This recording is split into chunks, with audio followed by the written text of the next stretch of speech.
O Pode Contar de hoje é em especial ao mês das mães. E com isso fomos em busca de conhecer e aprender muito mais com as mãezinhas que contribuem para a formação do APAC, que é a Associação de Pais e Amigos de Pessoas Atípicas em Caridade. Um amor capaz de tudo e com um propósito único, que é lutar pelos direitos e inclusão de seus filhos. Vamos juntos embarcar em mais uma história repleta de muita luta, sonhos e trabalho em equipe. A luta já é antiga, tão antiga que já faz 4 anos. Há mais ou menos no mês de agosto de 2020, foi levado para a Câmara Municipal de Caridade um projeto de lei que se transformou logo em seguida em lei, que é de número 422/2020, em que traduz a política pública das crianças atípicas do nosso município. De lá para cá, muitas foram as lutas, audiências públicas, entendimento, mudanças de cultura. E eu apenas fui um membro que ajudou, a despertar um pouco essa causa no nosso município. A Câmara Municipal, o Poder Executivo, são muito importantes nesse processo, mas principalmente o processo só acontece se tiver a participação dos pais, mães e crianças que tenham vontade de fazer acontecer realmente a condição de reciprocidade e a condição principalmente de respeito e inclusão das crianças atípicas do município. Então, a APAC ela surgiu através de uma demanda social das mães que tinham em levar os direitos para os seus filhos. Então, a associação nada mais é do que a busca de qualidade de vida, de terapia, de inclusão, de melhor assistência. Então, a APAC está nascendo há pouco tempo, mas ela tem uma causa muito grande. Bom, gente, meu nome é Jéssica Dias, acho que todos me conhecem. Eu sou mãe atípica, eu sou mãe da Ayla Antonelli, ela tem 2 anos e 6 meses, ela foi diagnosticada há 1 ano e 2 meses. Ela também, agora, recentemente recebeu o laudo de TDAH, além de TDAH e o TEA, ela tem epilepsia. Então, quando eu recebi o diagnóstico, eu passei por várias fases. Eu passei pela fase da aceitação, a fase do luto e a fase do conhecimento. E hoje nós estamos assim num estado de espírito que a gente quer passar o conhecimento das fases que eu tive para outras mães. E hoje nós estamos na luta pelos nossos filhos, a luta de mais inclusão, a luta de mais aceitação, principalmente pelos pais, porque todas nós mães sabemos que o primeiro especialista hoje, chega me arrepio, é a mãe, porque ela sabe que o filho dela, ela sabe que tem algo diferente, falta só aceitar. Às vezes eu me privava de sair porque a Ayla não parava quieta, que a Ayla chora, que a Ayla não quer mexer, que é isso. Toda criança tem, mas a criança atípica também tem essa diferença. E o medo que o futuro da gente é um futuro incerto, a gente não sabe o que vai acontecer. E essa incerteza é que mexe com o psicológico de nós mães atípicas. A questão da Ayla com a escola foi mais tranquilo, porque quando eu recebi o laudo dela, a neuro dela disse, a mãezinha ela tem que frequentar a escola, porque ela tem que interagir, ela tem que conversar, porque até então ela não falava, e a escola vai ajudar muito. Hoje a Ayla desenvolveu muito, porque a Ayla foi para a escola. Eu tive esse receio de colocar ela, porque eu não sabia o que ia acontecer. Uma criança como a Ayla que não falava e tá na escola, assim, só que eu entreguei nas mãos de Deus, eu disse, meu Deus, vai ser bom, porque vai ser bom para ela e para mim, porque até então a Ayla estava muito agitada. Nesse mesmo período ela começou a fazer TO, eu não dormia, porque eu passava a noite todinha acordada com ela, e essa questão da escola e a terapia foi maravilhoso para o desenvolvimento dela. Meu nome é Vanusa, sou mãe atípica, tenho um filho com TEA, João Miguel é o nome dele, ele é nível 1 de suporte. Participo também da associação APAC, Associação de Pais e Amigos de Pessoas Atípicas de Caridade Ceará. Estamos aqui nessa luta, iniciando aí esse ano, mas é uma luta e um sonho que já vem de anos, e a gente vem concretizar agora esse ano, né? E falar do meu filho, né? Como que foi o diagnóstico. A minha trajetória de vida se reflete na vida de outras mães, de muitas mães, acredito. O diagnóstico de início é muito difícil, né? A gente não quer aceitar qual a mãe que quer ter um filho com alguma condição, alguma deficiência. A gente não romantiza o autismo, né? A gente luta pela causa. Não dizer que eu amo o autismo. Ninguém ama o autismo. Ninguém quer uma criança com alguma deficiência. Mas a gente ama o nosso filho, né? Porque antes dele ser autista, TDAH ou qualquer outra deficiência, ele é o nosso filho, ele é uma criança, ele é um ser humano. Então, por isso que a gente luta pela empatia, pelo respeito, né? Tanto da família, a aceitação, que é muito difícil. De além da gente estar lidando com essa condição do autismo, a gente ainda tem que lidar com a condição do preconceito, né? Que é a nossa maior luta que eu vejo, que é na sociedade, esse preconceito, das pessoas não entenderem de fato de que se trata o autismo, o TDAH ou qualquer outro transtorno. As pessoas não estão preocupadas a buscarem essa informação, preferem usar de exclusão, de preconceito, né? Seria bem melhor que estivesse mais um olhar empático, e acredito que assim estaríamos sim fazendo a diferença na vida dessas crianças e na nossas vidas de famílias atípicas. Oi, eu me chamo Thalia, sou mãe do Lázaro. Hoje ele está com 6 anos. Ele foi diagnosticado há 2 anos com TDAH e ano passado com déficit de aprendizado. Eu me culpo por ter sido o diagnóstico dele tão tardio. Eu vim percebendo as dificuldades, os problemas dele antes. Só que como na sociedade que a gente vive, tudo é doida, tudo é doença, eu preferi guardar para mim o que ele sentia. O Lázaro sempre foi uma criança muito agitada. Desde quando ele nasceu, ele sempre foi muito chorão, ele não dormia, ele não é aquela criança que come bem. E tudo isso eu fui percebendo e queria ter ido procurar um diagnóstico antes para ele, né? Só que todo mundo dizia que eu era louca, a família dele dizia que, por parte de pai, dizia que era coisa que eu estava procurando para o menino. Na escola ele sempre foi uma criança muito bem, só que as professoras relatavam a inquietude. Ele nunca foi aquela criança de estar quieta, de prestar atenção diretamente no que elas estavam falando. Até que chegou um ponto de eu ir só. Marquei a consulta e fui só, sem contar para ninguém. Só quem sabia era eu e minha irmã. Até então que eu cheguei com o laudo dele, que ele era TDAH e teria que fazer o uso de medicação para poder conseguir dormir e ter uma rotina melhor. Onde eu comecei a chorar, onde eu comecei a ver o preconceito das pessoas com ele, tanto na praça como na escola, por ele ser uma criança não quieta como as outras, não prestar atenção tanto como as outras, e sempre vinha a reclamação de eu ter que conversar com ele, de eu ter que tirar certas coisas dele. Ele sabe muito, ele aprende, só que tem certas horas que tem que pegar no pezinho dele, porque ele sabe de muito, mas depois ele não lembra. Ele não é aquela criança agressiva, nunca foi. Ao contrário, ele é muito carinhoso. Se ele gostar daquela pessoa, ele beija, ele abraça. Ele faz amizade com todo tipo de criança. Não tem essa de aquela eu não quero conversa porque é de uma cor ou porque aquela tem alguma deficiência. Não. Ele é uma criança, um ser de luz. Eu posso dizer que foi um presente de Deus na minha vida. Meu nome é Elis Wagner, eu sou mãe da Eloá, ela tem 5 anos e ela é laudada com TEA e TDAH. A Eloá, ela desde que nasceu, que ela tem problemas com sono. Ela nunca dormiu bem, né? Ela só mamava, quando nasceu mamou até os 8 meses.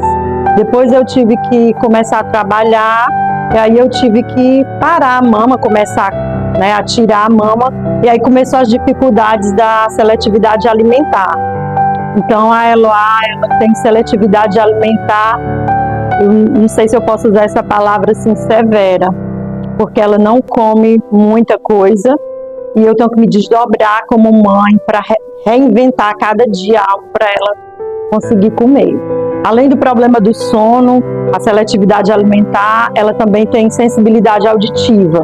A Eloá, se ela estiver num local que o som esteja muito alto, alguém que fala muito alto, ela já não consegue ficar, ela já começa a ficar nervosa, porque ela acha que eu estou brigando ou gritando, e ela coloca logo as mãos aqui nos ouvidos, porque ela não aguenta.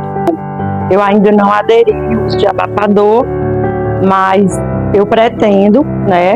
Porque assim, ela ainda não aceita, como algumas mães acredito que como já falaram aqui, os filhos não querem nem o crachá, né? E aí ela sabe, hoje ela já sabe que ela é autista, ela estava dizendo hoje para a coleguinha, eu sou autista, né? E assim, não é fácil, ela já está começando a entender e ela não quer mais o crachá. A pulseirinha eu ainda tento disfarçar, mas o crachá ela também às vezes não quer. Aí vou ver com abafador quando estiver em locais que tenha muito barulho. Difícil, eu não entendia o que ela tinha, às vezes eu achava que era birra também, mas eu percebia que não era normal alguns sinais, né? Como o sono, como o choro, como a alimentação, né? Tudo que eu dava ela não aceitava.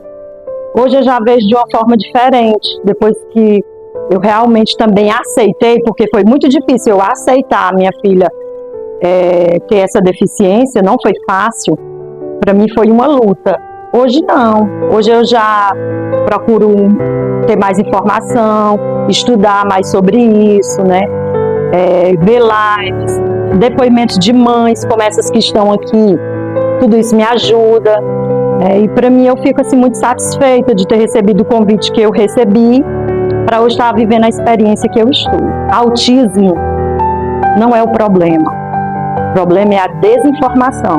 Então, a partir do momento em que nós buscamos a informação e tenta conhecer realmente de perto o autismo e o TDAH, a gente passa a lidar melhor com a nossa família, com os nossos filhos. Só que depois que ela veio crescendo e entendendo, ela já dizia, mãe, eu não quero que você vá trabalhar, eu sinto saudade.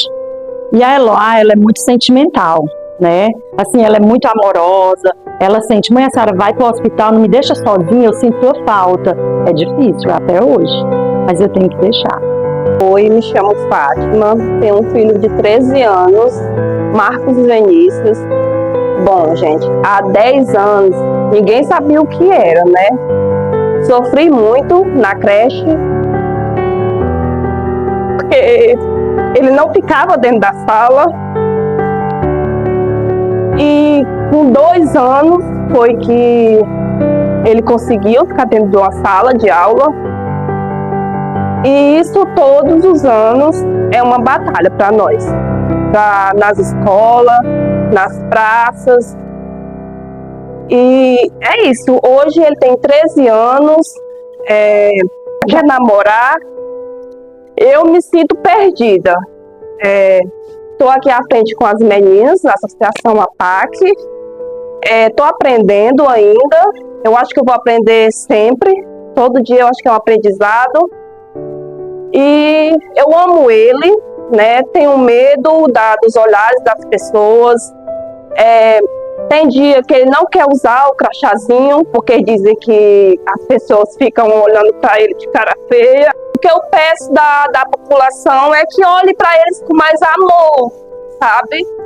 Hoje vive só eu e ele, né?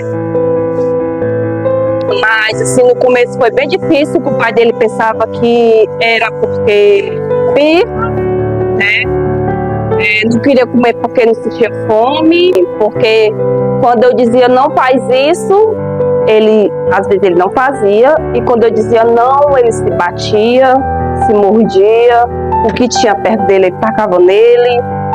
Quando eu não recebi o diagnóstico dele, né, eu ficava com medo, mas depois que eu soube, né, que o médico falou que é porque a paciência deles era pouca, né, tudo deles era mais intenso, né, aí eu fui aprendendo a ter mais paciência, e hoje eu sou falha. Tem dia que eu tô na praça, que eu vejo uma pessoa chamando ele de doido, eu vou lá, tiro ele e vou embora, sabe? Porque eu não sei o que falar, não vou brigar ali com as pessoas, né? Só pego ele e vou embora.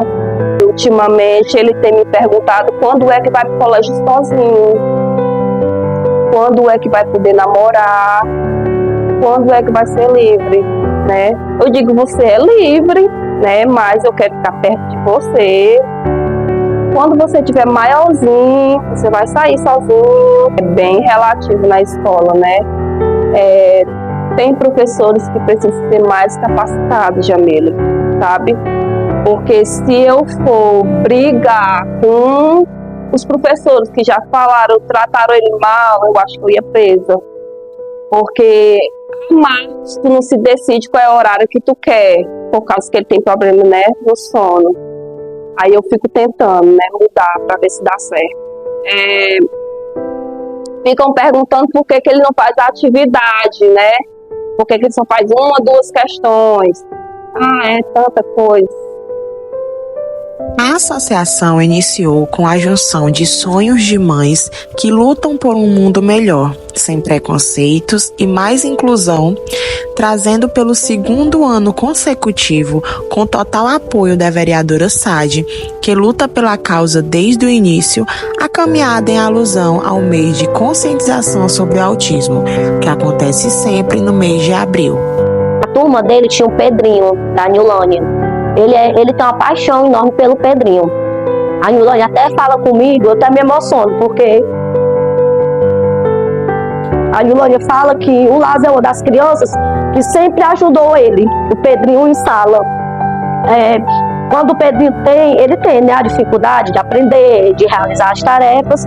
E tanto a Nilânia como as professoras diziam que o Lázaro era a única criança que chegava junto para ajudar ele. E até hoje ele está no 1º ano, Lázaro, o Pedrinho é da turma dele. Então sempre que a gente chega em sala, tanto eu como o Lázaro, a gente vai lá, beija o Pedrinho, porque é um carinho muito grande que a gente tem, né? Então, viver essa experiência de filha com deficiência me abriu muito, assim, portas e um mundo diferente. Primeiro, dentro de casa, e segundo, no meu trabalho, porque eu passo 24 horas no plantão, e aí eu passei a perceber que mães que não sabem lidar quando chega com os filhos que têm esse diagnóstico, que muitas vezes não conseguem ter a paciência que é necessária, profissionais que também não têm o entendimento sequer dos direitos da criança, como por exemplo, a espera no atendimento, né? Eu já tive que ir lá sem ser o meu papel, porque eu sou profissional da saúde, mas eu já saí do meu setor, do posto de enfermagem, para ir lá na frente, lá fora, na triagem, e pedir que, por favor, colocasse aquela criança, porque ela era autista e não aguentava ficar esperando muito tempo. Sim, eu acho que muitas pessoas conhecem ele ali do parquinho, né? Que ele só quer brincar com criancinhas menores, né? Aí os pais não deixam, porque ele é grande, mas não entendem, né? Eu digo assim, amor, coloca o cordãozinho que vão identificar tu. Não, mãe, que eu tenho vergonha, porque fico me olhando de cara assim. Mas tem mães que já conhecem, já sabem como é ele, né? Deixam ele brincar, porque sabe que ele não vai machucar, né? Por volta de 1 ano e meio, eu comecei a observar que eu chamava ele parecia não ouvir. Tinha hora que ele parecia que não tinha mais ninguém ali, só estava ele. Na escola ele se isolava dos coleguinhas, ele preferia brincar sozinho. Muita irritabilidade, chorava muito, sempre à tarde ele chorava bastante, o sono dele era desregulado, né? Aí com isso, como eu, na época, professora de educação infantil, que ainda sou, né? Tendo cuidado com essas crianças em sala e sabendo do marco do desenvolvimento de cada criança, observei que ele não estava dentro da idade dele, né?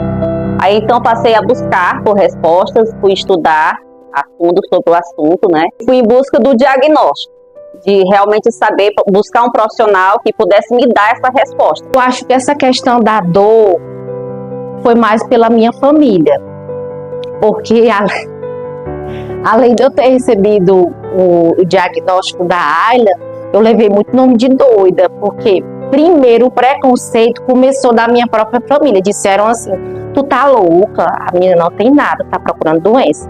Principalmente do pai, né, que é o pai, que ele tem aquela expectativa do filho vir perfeito. Aí quando chega uma mãe que diz assim,